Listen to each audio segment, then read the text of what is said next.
বিসমিল্লাহির রহমানির রহিম। আসসালামু আলাইকুম। কেমন আছেন বন্ধুরা? সকলকে আমার রান্নাঘরে স্বাগত জানাচ্ছি। আজকে আমার রান্নাঘরে নিয়ে আসলাম সরিষা বাটা দিয়ে সজনে আলু চচ্চড়ি। এভাবে সরিষা বাটা দিয়ে সজনে আলু চচ্চড়ি করে দেখুন, খুব মজার হয়। চলুন দেখি কিভাবে রান্না করলাম। এখানে সজনা কেটে ধুয়ে পরিষ্কার করে নিয়েছি। এই যে সুন্দর করে কেটে ধুয়ে পরিষ্কার করে নিয়েছি। আর সজনে যেমন লম্বা এরকম সজনে সাইজ করে আলুও কেটে নিয়েছি। এখন চুলায় কড়াই বসিয়ে কড়াইয়ের মধ্যে সজনে ডাঁটাগুলো দিয়ে দিলাম, তার উপর আলুগুলো দিয়ে দিলাম।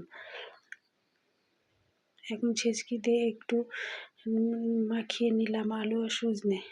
পেঁয়াজ কুচি দিয়ে দিলাম। এখানে আমি 3-4টা পেঁয়াজ কুচি করে নিয়েছি মিডিয়াম সাইজের। আদা রসুন বাটা দিয়ে দিলাম 1 চামচ মতো, আর দিয়ে দিলাম কিন্তু 1 চামচ মতোই। লবণ দিয়ে দিলাম স্বাদ মতো, হলুদ গুঁড়া 1 চামচ মতো দিয়ে দিলাম, ধনে গুঁড়া দিলাম 1 চামচ, আর ঝালের জন্য মরিচ গুঁড়া দিলাম 1 চামচ।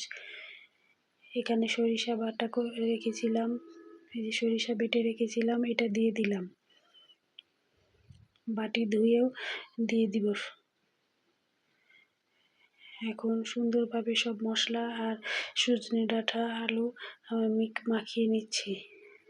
এই যে ছেঁচকি দিয়ে উপর নিচ করে মশলার সঙ্গে ডাঁটা আলু মিশিয়ে নিচ্ছি। এখন পানি দিয়ে দিলাম, দিয়ে ঢাকা দিয়ে দিব সিদ্ধ হওয়ার জন্য।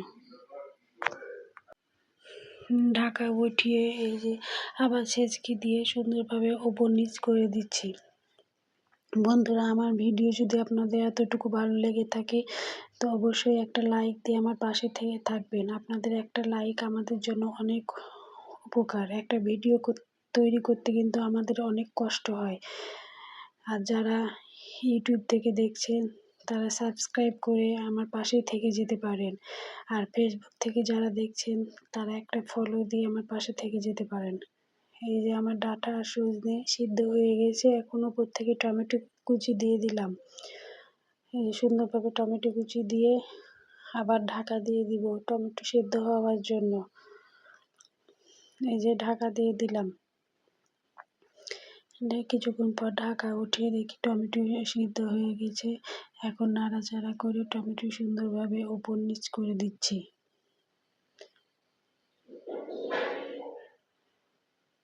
এই যে সুন্দরভাবে উপর নিচ করে দিলাম। এবার টমেটো আলু ডাঁটা সব সিদ্ধ হয়ে গেছে।